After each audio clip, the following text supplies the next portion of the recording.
Capítulo 9. El dinero como tipo de contenido. Conferencia impartida en Bitcoin South Conference en Queenstown, Nueva Zelanda, noviembre de 2014. Buenos días a todos. Hoy quiero hablar sobre un nuevo tema en el que he estado trabajando. El dinero como tipo de contenido. Bitcoin ha introducido una transformación fundamental en cómo el dinero será visto en el futuro, independizándolo completamente del medio de transporte subyacente y convirtiéndolo en un tipo de contenido independiente como cualquier otro. ¿Qué quiero decir con esto? Una transacción Bitcoin es simplemente una estructura de datos firmada, cuyo código puede ser ejecutado en cualquier parte del mundo. Mucha gente cree que una transacción Bitcoin tiene que ser transmitida a través de la propia red Bitcoin. Eso no es así. Una transacción Bitcoin necesita llegar a los mineros y ser incluida en un nuevo bloque, pero no necesita ser transmitida estrictamente a través de la red Bitcoin. No hay nada especial en la red Bitcoin. Simplemente propaga transacciones y bloques. Una transacción puede ser transmitida a través de cualquier medio de comunicación. Una de las cosas mágicas de Bitcoin es que la transacción no incorpora mecanismos de seguridad en sí misma. La seguridad reside en la prueba de trabajo proporcionada por los mineros, y la firma digital de la transacción es puesta allí por el emisor de la misma, haciendo uso de sus propias llaves o claves privadas. Ningún dato confidencial, sensible o secreto es incluido en una transacción Bitcoin. Permitidme que os explique lo que quiero decir con esto. Si utilizo un sistema de punto de venta y una tarjeta de crédito o débito en un comercio, lo que estoy enviando al comerciante a través de una larga serie de intermediarios es el número de la tarjeta, su fecha de caducidad y el código CCV, que aparece en la parte posterior de la misma. Con estos simples datos, lo que estoy transmitiendo son las propias claves secretas de la tarjeta. Estoy transmitiendo los códigos de acceso que permiten operar en mi cuenta. Esa información transmitida es altamente sensible. Si llega a ser capturada durante la transmisión, mi cuenta podría verse comprometida. Podrían perfectamente cargar varias compras ajenas a mí en mi propia cuenta, ya sea por parte del mismo comerciante, por cualquiera de los intermediarios o por algún hacker que haya logrado robar mis datos a cualquiera de los intermediarios que haya descuidado la seguridad. Para tratar de evitar que eso suceda, la información de mi tarjeta debe ser extremadamente protegida durante todo el proceso. Desde el momento en que la tarjeta sale de mi bolsillo hasta que el dinero llega a la cuenta del comerciante, sus datos son transportados a través de una red que simula una serie de furgones blindados virtuales. Los datos son cifrados desde el punto de venta hasta el backend, o los motores del sistema del comerciante.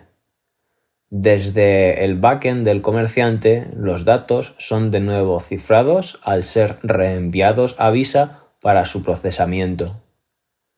Desde Visa, los datos son una vez más cifrados hasta llegar a los bancos origen y destino, cifrándose así en todos y cada uno de los pasos, porque los datos transmitidos representan la mismísima clave secreta. Si ese cifrado fallara en cualquier punto de la cadena, la seguridad de mi tarjeta se vería comprometida. Esa tarjeta también se almacena en muchos de los puntos de tránsito. Se almacena para propósitos históricos, lo que es una peligrosísima idea dado que produce un valioso tesoro concentrado, un posible almacenamiento vulnerable de datos, suculento objetivo con los que algunos hackers podrían llegar a comerciar. Lamentablemente, eso ha ocurrido en demasiadas ocasiones. En Estados Unidos, Target y Home Depot, dos minoristas de grandes dimensiones, han sufrido incidentes, donde los datos, de entre 50 y 60 millones de tarjetas de crédito les han sido sustraídos. JP Morgan Chase ha sufrido ataques recientemente por los que ha llegado a tener 75 millones de cuentas comprometidas.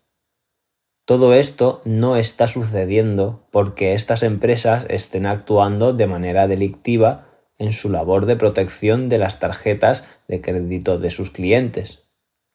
Lamentablemente, solo existen dos tipos de compañías: las que no toman las medidas más adecuadas para asegurar las tarjetas que les fueron confiadas y los que tarde o temprano terminarán relajándolas peligrosamente. O bien ya han sido hackeadas o lo serán en el futuro. Lamentablemente, esas son las dos únicas categorías. Nadie es inmune. No existe manera de proteger millones de datos que representan claves privadas contra hackers muy motivados por sustraerlas. Sencillamente, se trata de algo imposible. La realidad es que no sabemos cómo lograrlo. No existe ningún mecanismo de seguridad de la información que nos permita protegerla de todos los posibles ataques existentes y de todos aquellos aún por descubrir. Las tarjetas de crédito y débito son inseguras por diseño, porque sus propios datos representan su mismísima clave secreta. Si transmites esos datos, expones completamente tu cuenta bancaria. Bitcoin es fundamentalmente diferente. Lo que una transacción Bitcoin transmite no es la clave privada, sino la simple firma digital de un mensaje. Es una autorización. Esa autorización tiene dos referencias externas. Uno, de dónde procede el dinero a enviar, haciendo para ello de referencia a una salida no gastada de UTXO, de la cadena de bloques o blockchain. Y dos, una referencia a donde deseo enviar el dinero mediante la creación de un impedimento, un bloqueo o tipo de limitación que impone quién podrá gastar ese dinero, por lo general una clave pública o una dirección Bitcoin. Dicha transacción no contiene datos sensibles. Si robaras la información contenida en la transacción, todo lo que obtendrías sería la dirección de dónde procede el dinero, a dónde se pretende enviar y qué cantidad de dinero es enviada. Nada más. La firma digital incluida en la transacción no revela nada. Las direcciones no revelan nada. No aparecen identidades. Podrías imprimir la transacción.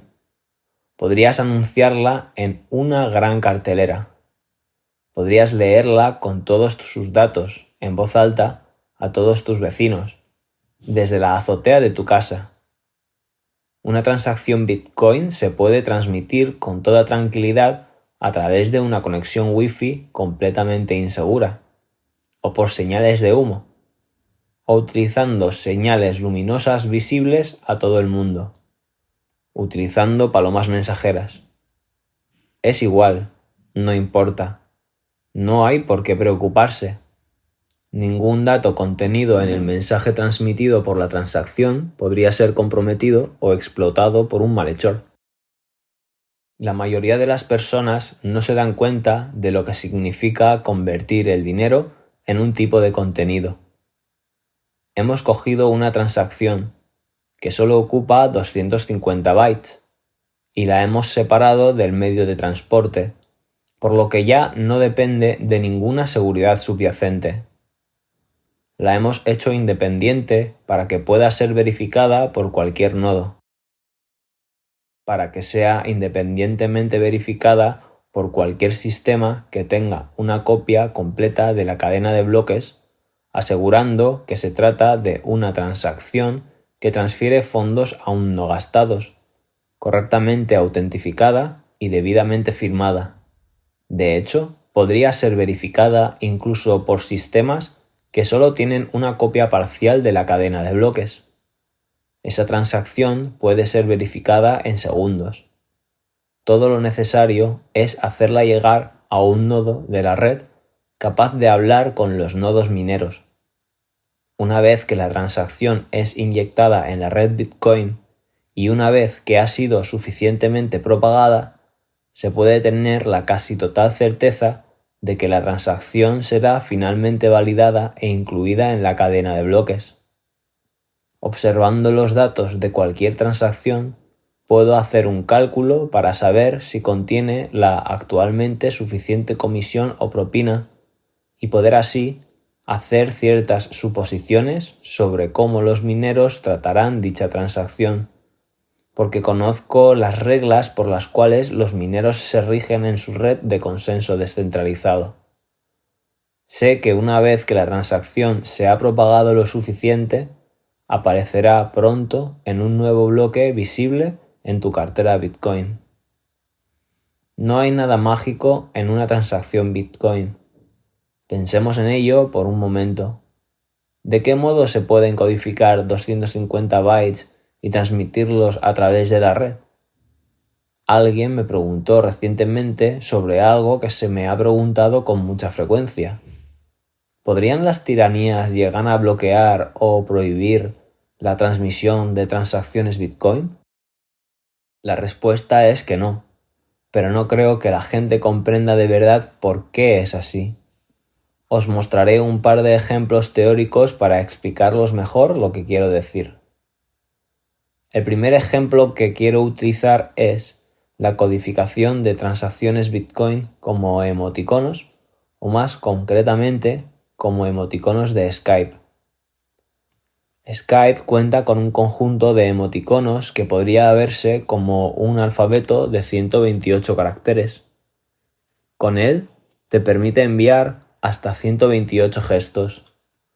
Sonrisas, pulgares hacia arriba, pulgares hacia abajo, días soleados, corazones que lloran, pasteles de cumpleaños, ya sabes, todo ese tipo de cosas. Ahora, veamos eso desde una perspectiva de contenido de la información. Podéis ver esos emoticonos como un conjunto de carteras. Como informático, veo esos emoticonos y me digo, muy bien, con esos emoticonos lo que tengo es un esquema de codificación digital. Eso me permitiría perfectamente enviar una transacción de 250 bytes codificada con unos 500 caracteres. Con 500 emoticonos de Skype. Una transacción Bitcoin convertida a emoticonos. Podrías literalmente escribir un pequeño script, probablemente 2 simples líneas de código Python. Si eres realmente eficiente programando, probablemente se reduciría a una simple línea. No sería ni necesario apoyarse en librerías Python. En el script, puedo partir de la representación hexadecimal de una transacción Bitcoin y codificarla en emoticonos. El resultado puedo pegarlo en una ventana de Skype en cualquier parte del mundo. Siempre y cuando el destinatario que reciba esa cadena de emoticonos se le suministre a otro script similar capaz de decodificarla en su versión original hexadecimal y simplemente con que después la inyectara en la red Bitcoin, dicha transacción sería admitida para ser procesada. El receptor podría ser perfectamente un robot. El destinatario de la transacción compuesta por emoticonos podría ser una estación de escucha automatizada diseñada para decodificar emoticonos contenidos en transacciones y transmitir el resultado de la red Bitcoin. Ahora, por favor, explicadme, ¿de qué manera se puede parar esto? Aparte de suspendiendo los servicios de Skype. Si cerraran Skype, podría usar Facebook. Si cerraran Facebook, podría usar Craigslist. Si cerraran Craigslist, pondría mi transacción en una revisión de TripAdvisor. Si cerraran TripAdvisor, lo publicaría como un comentario en la historia de algún artículo de la Wikipedia. Si cerraran la Wikipedia, lo publicaría como fondo de una imagen JPG de una de las fotos de mis vacaciones. El dinero es ahora contenido de información completamente desconectado. No hay absolutamente nada que puedas hacer para evitar que la información viaje desde cualquier lugar del mundo a cualquier otro lugar, cuando existe una abundante cantidad de mecanismos de comunicación multimedia totalmente interconectados como tenemos hoy en día. Vayamos incluso más allá y pongámonos en el supuesto de que no tuviéramos ni siquiera Internet.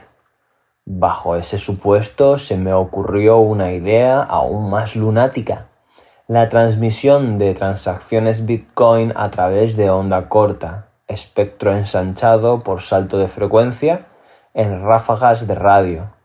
Esto poniéndose en plan guerrilla. Durante la Segunda Guerra Mundial, en la Francia ocupada, los aliados arrojaron miles de radios de onda corta, kits completos en pequeños paracaídas, desde aviones para que los partisanos en tierra pudieran ocultarlos en graneros, en huecos de árboles, en edificios abandonados, en puentes, y los utilizaran para comunicarse con varios centros de mando aliados en toda Europa, bajo las mismísimas narices de la fuerza nazi ocupante. Una de las cosas sobre la radio de onda corta es que no solo tienes un alcance enorme, sino que tu transmisión, usando ciertas frecuencias, también puede rebotar en la estratosfera. Por aquel entonces lo utilizaron para comunicación de voz, números codificados, código Morse y varios esquemas de encriptación de libreta de un solo uso. Hoy podría tener un kit que me permitiera conectar un transmisor de radio de onda corta muy simple a mi portátil a través de USB. Y entonces lo único que necesitaría sería una antena. Lo bueno de esto es que con la radio de onda corta, una antena consiste en un simple trozo de metal suficientemente largo, una línea de ferrocarril, un tendedero, un cable de electricidad averiado, una cerca o valla metálica, una cerca de alambre de púas. Algo que he observado aquí en Nueva Zelanda, tenéis un montón. Se ven justo alrededores de esas cosas blancas con mucho pelo rizado que están en todas partes, las ovejas. De manera que así, la transmisión de una transacción Bitcoin implica conectar el transmisor de onda corta a un portátil, conectarlo a un poste de una valla metálica, presionar intro y transmitir una ráfaga de transacción Bitcoin durante 25 segundos. Mientras haya una estación receptora dentro de los miles de kilómetros circundantes, la cual esté conectada a la red Bitcoin y que pueda mantenerse escondida en lugar seguro, tendríamos un receptor pasivo que no es posible triangular ni por lo tanto localizar. Ese dispositivo de escucha podría inyectar la transacción en la red Bitcoin.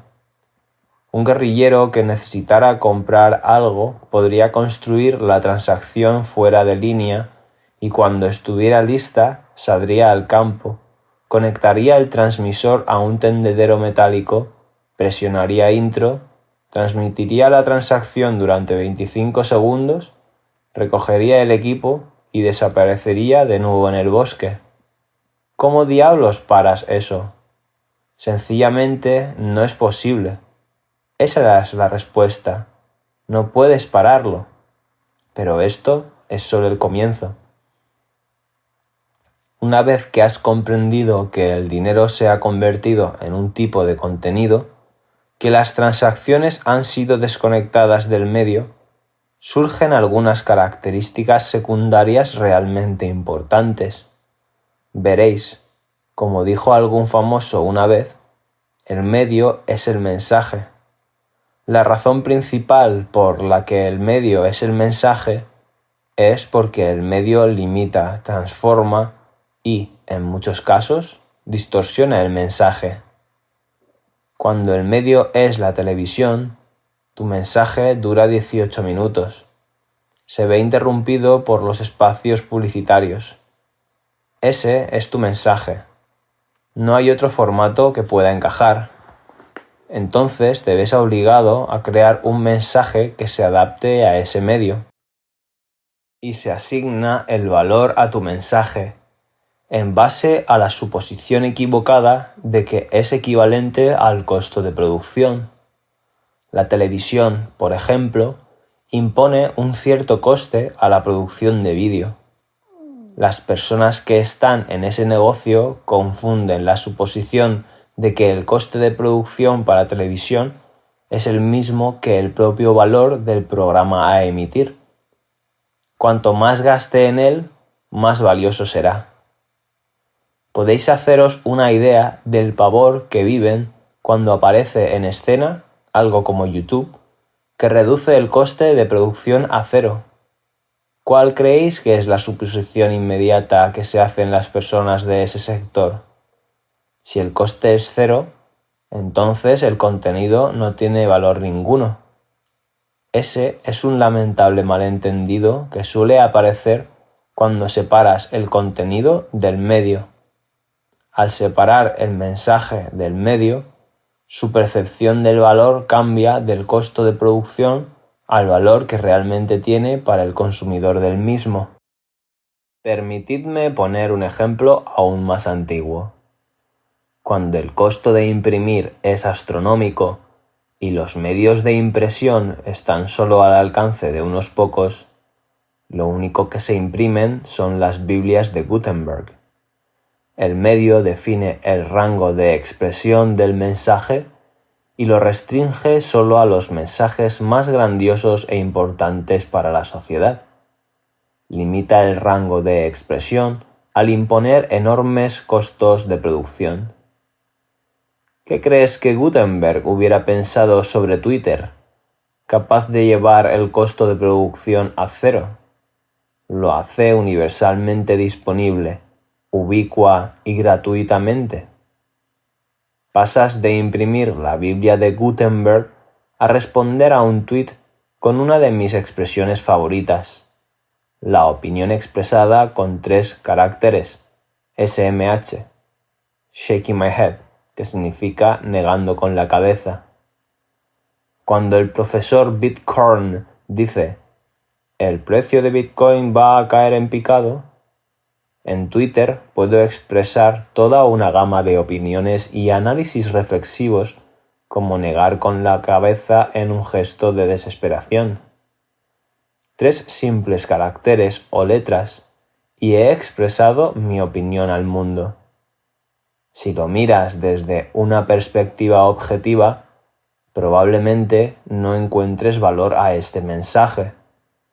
Cuando se asume erróneamente que si el coste de producción es cero y que el mensaje aparenta ser trivial, entonces toda combinación de medio más mensaje tiene que ser también inútil y debe ser igualmente trivial y no debe tener ningún valor.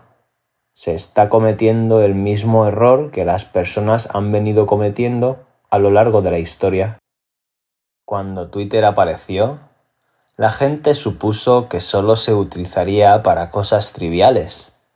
Y sin embargo, hace un año vi a la CNN International cubriendo la revolución egipcia. Estaban transmitiendo en vivo los tweets de los egipcios revolucionarios en las calles del Cairo, dando informes en vivo sobre lo que estaba sucediendo minuto a minuto. Los presentadores de la CNN realmente no estaban haciendo nada. Apuntaban la pantalla y decían, «Mira, tenemos otro tuit. Y aquí hay otro tuit de alguien que no conocemos. Aquí hay otro». Se veían así reducidos al papel de una modelo en un programa de televisión diciendo, «Y este refrigerador maravilloso será suyo si acierta lo que hay detrás de la puerta número 1». Me resulta extremadamente curioso ver a uno de estos grandes periodistas como Anderson Cooper limitándose básicamente a leer tweets en una pantalla. Porque en su momento se burlaron de ello. Hicieron la suposición equivocada de que si el coste de producción era cero, el valor del mensaje sería igualmente cero. Confundieron el medio con el mensaje. Asumieron erróneamente que su control sobre el medio era fuente de calidad. Y después, cuando advirtieron una gran pérdida de calidad, se aferraron al control, pensando que el control era el único medio para alcanzar la calidad, convencidos de que si se eliminaba el control, se eliminaría al mismo tiempo la calidad. Ese es el elitismo apestoso y desvergonzado que atenta contra toda razón y representa absolutamente la peor opción existente. Asume que los protectores o guardianes del sistema son fuente de calidad y de pronto todos en dicho sistema adoptan el comportamiento de los guardianes del mismo. Asume que por el hecho de que sean ellos los que tienen el medio más caro y costoso, significa que su mensaje debe ser escuchado. En el momento en que separas el mensaje del medio y lo abres a una amplia gama de expresiones, sí, es cierto que se expresarán los mensajes más triviales de tu cultura, incluido el SMH. Pero ocasionalmente también se expresarán los mensajes más interesantes de la misma. Hoy en día en las escuelas estadounidenses los niños leen los documentos federalistas, que es una colección de ensayos públicos escritos en el siglo XVIII por algunos de los padres fundadores que debaten sobre el significado de la democracia para la nueva república. En 100 años, la gente leerá los tuits federalistas de la Revolución del Cairo. No es una idea tan estúpida. Es el camino de la civilización humana. Lo hemos visto una y otra vez. Ahora se burlan de Twitter mostrándolo como algo trivial porque no comprenden la distinción entre el mensaje y el medio. La televisión en su día también fue objeto de burlas, con el argumento de que era un pasatiempo trivial ya que oscurecía el arte de la cinematografía. La cinematografía también en su momento fue considerada un pasatiempo trivial porque abarataba y vulgarizaba el arte teatral. El teatro, por su parte, también fue considerado un pasatiempo vulgar y barato de los victorianos porque trivializaba las grandes obras dramáticas de los romanos y los antiguos griegos. Si sigues este trayecto histórico, podemos imaginar a Aristóteles diciendo: «La filosofía ha muerto porque los jóvenes de hoy en día quieren ver representaciones dramáticas en lugar de leer mis libros de filosofía». Probablemente se quejaría también por el pelo largo de los jóvenes de entonces. Cada generación confunde el medio con el valor del mensaje, considerando el siguiente paso evolutivo del medio, el cual ofrece mayor capacidad de acceso, mayor disponibilidad y que amplía el rango de expresión, como algo trivial, vulgar y que deprecia el mensaje. Lo que no entienden es que cuando se abarata el medio, se libera el mensaje y éste se eleva. Hoy podemos expresar una amplia gama de mensajes. Sí, los primeros serán triviales. La razón por la que serán triviales es porque el medio anterior limitaba ese tipo de expresión.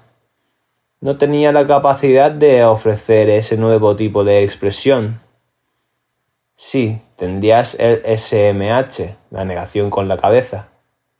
Pero también tendrás tweets en vivo de la Revolución del Cairo. Pero cuando quieras darte cuenta, el nuevo medio será el verdadero mensaje de calidad. Entonces podremos comenzar de nuevo y tildar al recién creado medio de vulgar y barato. El dinero es un tipo de contenido y definitivamente lo hemos liberado del medio. El medio ha estado constituido por una serie de redes interconectadas que han estado separando el dinero por tamaño y tipo de receptor. Tenemos redes de pago para pequeñas cantidades, redes de pago para transacciones de grandes cantidades, redes de pago para dinero rápido, redes de pago para dinero lento, redes de pago para que las empresas se paguen entre ellas, redes de pago para que los gobiernos se paguen entre ellos, redes de pago para que los consumidores paguen a las empresas, redes de pago para que los consumidores paguen a otros consumidores. Vaya, espera, estas últimas redes no las tenemos. No tenemos redes de pago para que los consumidores paguen a otros consumidores. Tampoco tenemos redes de pago que nos permitan hacer pagos muy pequeños, porque el medio tradicional no permite ese rango de expresión. No puedo enviar 20 centavos al otro lado del mundo de un individuo a otro porque el medio limita el mensaje. El coste de producción no me permite expresar ese rango de expresión transnacional. Pero ahora hemos separado el mensaje del medio. Hemos creado dinero como un tipo de contenido. Ese dinero ahora puede, a un coste de producción cercano a cero, nota del traductor. El precio viene marcado por las comisiones o propinas ofrecidas al sistema para el procesamiento de la transacción, las cuales han aumentado significativamente en la actualidad en la red Bitcoin. Fin de la nota. Expresar todo el rango de expresión transaccional, desde lo pequeño hasta lo enorme, de consumidor a consumidor, o de gobierno a gobierno. ¿Qué pasa después? Los guardianes o protectores del sistema anterior dicen que esta nueva red no es seria. Confunden el coste de la red de pago con el valor del servicio que presta. Los protectores de las antiguas redes de pago dirán que esta nueva forma de pago es vulgar y barata. Es algo que solo se usa para trivialidades.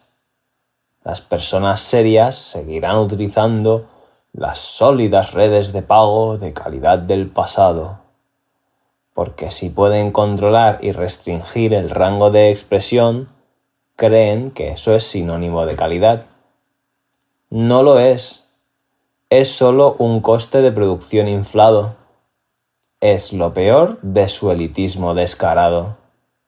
Se aferran al medio sin poder ver que ahora el mensaje se puede transportar por cualquier medio a un coste cero instantáneamente.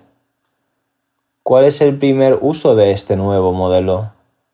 ¿Cuál es el primer uso de este nuevo medio para enviar dinero? Hoy podemos enviar pagos de poca importancia. Recibo propinas en Twitter. Eso es algo que puedo demostrar y que además muestra claramente a la gente la diferencia. Puedo hacer algo que no podía hacer antes. Pero para la mayoría de las personas eso carece de importancia. Para la mayoría de las personas, el hecho de que muestre la parte inferior del rango de expresión simplemente les ayuda a reforzar la idea de que este es un medio barato y vulgar. Lo que no comprenden es que en este nuevo medio no todo es trivial. Abarca todo el rango de expresión transaccional, desde lo trivial hasta lo enorme. Algún día un país registrará el pago de su factura petrolera en la blockchain. Algún día será posible comprar una compañía multinacional vía blockchain. Algún día podrás vender un portaaviones, con suerte para chatarra, vía blockchain. Blockchain puede abarcar todo ese rango, desde el tweet de 10 centavos hasta la liquidación de una deuda de 100 billones de dólares. Aún no hemos tomado plena conciencia de ello. Todas esas operaciones se pueden hacer sin ninguna restricción impuesta por el medio subyacente. Esto no es solo consecuencia de que la transacción como tipo de contenido se pueda transportar a través de emoticonos de Skype. Esto es sencillamente un síntoma de que hemos liberado el dinero de todas las restricciones del medio de transporte subyacente. Hemos conseguido que el contenido sea el rey. Cuando el contenido comienza, como el dominio de exclusividad, elitismo y acceso limitado, es utilizado por los grandes maestros para crear obras maestras. La Biblia de Gutenberg, las primeras fotografías, el alunizaje en la luna televisado por primera vez, las grandes películas del pasado, obras maestras hechas por grandes genios. Entonces el medio cambia porque la tecnología se hace más disponible. La gente comienza a usarlo para un rango más amplio de expresiones, pero los guardianes del viejo sistema todavía se aferran a las viejas ideas. Aún tratan de hacer cosas grandiosas con su medio. Imprimen libros encuadernados en tapa dura, pesados y encuadernados en cuero. Luego el medio se abre aún más y se tiende a la tapa blanda, y las fotografías llegan al alcance de las personas de la calle. Los guardianes del pasado todavía se aferran al pasado, pero ahora no pueden pretender seguir realizando solo obras grandiosas, así que se defienden con grandilocuencia. Ellos dicen: hay un cierto je ne sais quoi en las antiguas películas de cinta. Hay una cierta calidad en los discos de vinilo que los CDs nunca tendrán. Un presentador de televisión realmente tiene autoridad. ¿No te acuerdas de Walter Cronkite? Un periódico siempre será la fuente de opinión autorizada y realmente vale la pena que siga siendo impreso en papel. Pura grandilocuencia. La grandiosidad se acabó. La calidad se terminó. Ahora solo les queda aferrarse al control, fingiendo que el control sigue siendo fuente de calidad. Finalmente, en ese gran arco de tecnología, la tecnología alcanza su etapa final. En esa etapa final, las únicas personas que todavía creen que es tan sumamente grandioso son los abuelos. En el gran arco de la tecnología, lo que comenzó como una obra maestra, ahora solo es consumido por aquellos en las últimas etapas de sus vidas. Los primeros cheques fueron utilizados por la realeza para financiar grandes empresas como la East India Company, para poder abrir así los caminos hacia las especias y las rutas comerciales hacia el este. En aquellos días, solo los reyes usaban cheques. Hoy podrías un día entrar en un supermercado y ver cómo una abuela frente a ti, en la línea de caja, abre su bolso y saca su talonario de cheques. 15 personas en dicha línea de caja comienzan a inquietarse audiblemente cuando descubren que va a dedicar 15 minutos en escribir su transacción de la compra en su preciado talonario de cheques. No queda nada de la grandiosidad de financiar la East India Company cuando compras alubias y tostadas con un talonario de cheques en un supermercado. Es la etapa final de dicha tecnología. Los únicos que ven la Fox News son los abuelos, porque hoy todos vemos las noticias por internet. Lo que en su día fue trivial, ahora es nuestra fuente de noticias e información autorizadas. Esto no se lo puedes explicar a la vieja guardia. Leemos nuestros libros electrónicamente. Hay quien dice, hay algo especial en el papel de los libros. Sí que lo hay. Se convierte en algo extremadamente pesado de llevar, 20 libros encima, y yo personalmente soy de los que leo unos 20 libros en 4 o 5 semanas, así que necesito llevarlos encima. No hay nada de especial en el papel de los libros, es solo aferrarse al pasado. A medida que nos adentramos en este mundo donde el dinero es un tipo de contenido, los guardianes de los antiguos sistemas de pago se aferran a la ilusión de que la banca tradicional representa la calidad, que los protectores del antiguo sistema representan la calidad, pero no es ahí donde está la calidad. Piensan que la calidad es inherente a la protección del control, de la censura y de las limitaciones, pero no es ahí donde se halla la calidad. Estamos avanzando y abriendo el rango de expresión posible con el dinero a niveles inimaginables, a cosas que nunca antes habían sucedido. Aún se aferran a sus ideas de grandiosidad. Los grandes bancos antiguos con techos abovedados y bóvedas cromadas vacías, en las que puedes disfrutar de una visita guiada los domingos para ver cómo eran los bancos de entonces. Puedes visitar ciudades de todo el mundo y tomar un cóctel en las grandes cámaras acorazadas de sus grandes bancos antiguos que ahora son bares, porque los bancos ya ni siquiera pueden permitirse esos edificios. No sirven más que a la grandiosidad. Seguirán intentando persuadiros de que, a través de su control, os protegen del mal, de los terroristas, del lavado de dinero. En realidad, lo único que hacen es proteger su propia posición ante cualquier posible competencia. Ahora hemos separado el mensaje del medio. El dinero ahora es un tipo de contenido y nunca más retrocederemos al pasado.